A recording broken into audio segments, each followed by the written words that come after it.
आगे मैं निवेदन कर रहा हूँ, सहाय वैव कार्या दम्भ लोभा विवर्जिता। जितने भी धार्मिक लोग हैं वो पाखंड से बचने की कोशिश करें, लोभ से रहित हों, उदार हो करके और माता के लिए समर्पित भाव से वो भक्तों की सहायता भी करें। ऐसा लिखा, देवी भक्त परा न रहा चतुराश वदान्य स, वही चतुर हैं, वही होशियार हैं जो परहित, जो परमार्थ में लगे हैं। प्रेष्य यत्नेन वार्तिय देशे देशे जने जने। जो भी आप कुछ अच्छा काम करते हैं, लोगों के लिए निमंत्रण भेजिए, उसमें लोगों को बुलाइए। कोई गुरु महाराज आपके यहाँ आसपास आते हैं, दुश्मन भी है, उसको भी न्योता दीजिए। जितने भी लोग वहाँ आएंगे उन्हें भगवत दर्शन होगा तो उसका एक पुण्य आपकी झोली में जाएगा। कोई भी आप कराते हैं आयोजन अनुष्ठान में तो कहूँगा रामायण भी आप कराते हैं, अखंड रामायण कराते हैं तो लोगों को बुलाइए उसमें। वही बात यहाँ पर वर्णित की गई है, प्रश्या प्रतिन भारतीय देशे देशे जने जने। जहाँ जहाँ तक लोगों को आप सूचना दे सकते हैं उनको आप बुलाइए, और वो लोग जब चल कर के आवेंगे और लिखा गया है कि उसका पुण्य आपके खाते में जा रहा होगा। सौराश गाढ़ पातस सैवा सक्तास वैष्णव सर्वेशाम सेव्यम ये तो देव्या सशक्त। लिखा है चाहे सूर्य की उपासना करें, चाहे गणेश जी की उपासना करें, चाहे महादेव की उपासना करें, चाहे भगवान विष्णु की उपासना करें, यदि माता रानी की उपासना नहीं की है तो चारों उपासनाओं का कोई भी मतलब नहीं है।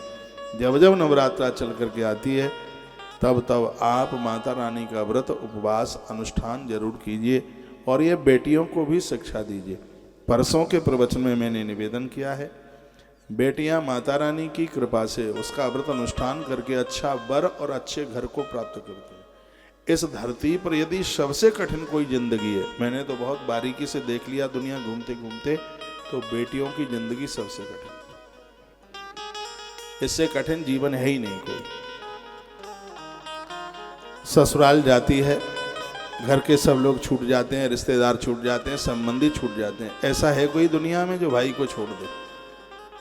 भाई को छोड़ना बड़ा मुश्किल है, लेकिन ये धरती पर जितना प्रेम एक बहन भाई को करती है इतना कोई कर भी नहीं सकता। और बहन को जितना भरोसा भाई के ऊपर होता है उतना उसे भरोसा और किसी के ऊपर होता भी नहीं। एक बात मैं आपको बोल दूं, हो सकता है कि पति धोखा दे दे, लेकिन भाई कभी धोखा नहीं देगा। द्रौपदी के प्रसंग में देखने को मिलता है, चीर हरण हो रहा था, वस्त्र हरण हो रहा था द्रौपदी का। 5 महारथी बैठे थे, सबके हाथ में आयुध थे।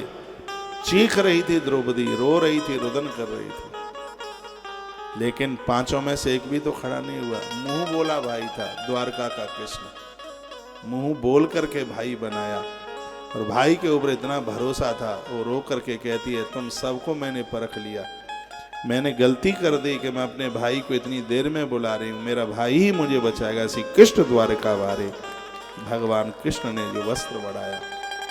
साड़ी विच नारी थी कि नारी विच साड़ी थी, साड़ी ही की नारी थी कि नारी ही की साड़ी थी, बसन रूप वैसे। बेटी जब ससुराल होती है, जब उसके सास ससुर ननद या और भी जो भी कोई उसके ऊपर कुछ बोलते हैं, उसके आंख में आंसू आ जाते हैं और क्या कहती है, माँ जी मुझे ज़्यादा परेशान मत करो, मेरी नाक में दम मत करो, मुझे बिना भाइयों वाली मत समझ लेना, मैं 4 भाइयों की बहन हूँ। वो यही बोलती है। रामायण में आप देखिए, शूर्पणखा को लगा कि मेरा अपमान हुआ, नाक कान कटे, तो क्या और रिश्तेदार नहीं थे? वो अपने बाप के पास तो नहीं गई शूर्पणखा, ना वो अपनी माँ के पास गई, ना अपने मौसा मौसी के पास गई, बुआ फूफा के पास नहीं गई। शूर्पणखा को भरोसा है कि मेरे अपमान का बदला मेरा भाई ही लेगा, और वह अपने भाई के पास जाकर के रोई, शूर्पणखा भाई के पास। तो इतनी सी बात मैं आपको यह निवेदन कर रहा हूं, और वो बात यह है कि बहन का एक बहुत बड़ा भरोसा भाई के ऊपर होता है। तो बात तो ये मैं निवेदन कर रहा था कि बेटी का त्याग देखिए, वो अपने भाई को छोड़ के आती है, पूरा खानदान छोड़ करके आती है, और जिस समय वो डोली में बैठती है, ससुराल की तरफ जाती है, भाई को याद कर करके बहुत रोती है। बहन भाई दिन में 4 बार लड़ लेते हैं, और फिर भी एक दूसरे के बिना बनती नहीं है। कभी भैया माँ को पापा को जाके कहेगा, कभी वो माँ को जाकर के कहेगी, और किसी न किसी प्रकार से वो रोते हुए कैसे भी एक दूसरे के अपनत्व में इतने डूब जाते हैं कि इनके लिए एक दूसरे से अलग होना बहुत मुश्किल होता है। ऐसी बहन जो अपने भाई को छोड़ के आई है, परिवार को छोड़ करके आई है, वो कन्या, इससे बड़ा और त्याग क्या हो सकता है। तो ये ग्रंथ कहता है कि बेटियों के लिए श्रीमद् देवी भागवत की कथा, माता जी की पूजा, माँ की पूजा, माँ भगवती की पूजा उनके लिए मृत्यु लोक में वरदान है। इसलिए बेटियों को माँ जगदम्बा का पूजन अवश्य में करना चाहिए। अष्टमी का व्रत, अष्टमी को एक बेल फल महादेव की पिंडी के ऊपर चढ़ाया। अष्टमी के दिन सोमवार पड़ जाए तो फिर तो बात ही अलग है।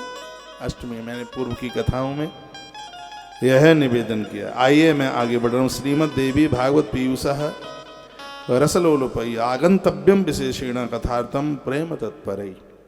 श्रीमद् देवी भागवत कथा रूपी अमृत को पान करने के लिए रसिक जनों को दौड़ना चाहिए। दुश्मन की दरवाजे पर भी कथा होती है तो भी कथा ना छोड़े, छिपके दुबके कैसे भी कथा को वो सुन लें। ब्राह्मणादाश्रय वर्णाश्रयस्यास मनुस्तथा सकामाशा निष्कामा पातव्यम तब कथा तय कथामृतम। ब्राह्मण क्षत्रिय वैश्य और कनिष्ठ चारों वर्ण चार ही तो हैं। ब्राह्मण क्षत्रिय वैश्य और चतुर्थ वर्ण, चार वर्ण है। ब्राह्मण संस्कार है, क्षत्रिय शौर्य है, वैश्य उदारता है और कनिष्ठ चतुर्थ वर्ण सेवा है। जिस समाज में चारों चीजें रहेंगी, ब्राह्मण सत्य, जिस समाज में सत्य, शौर्य, उदारता और सेवा, जिस समाज में, जिस परिवार में, जिस घर में, वह घर तीर्थ होगा, वह स्थान भगवान का धाम होगा, वहां भगवान की होने की अनुभूति। ये चार वर्ण सिर्फ हाड़ मास का पुतला ही ना समझ लीजिएगा। जब ब्राह्मण की बात कही जाती है तो उसको सत्य से लिया जाता है।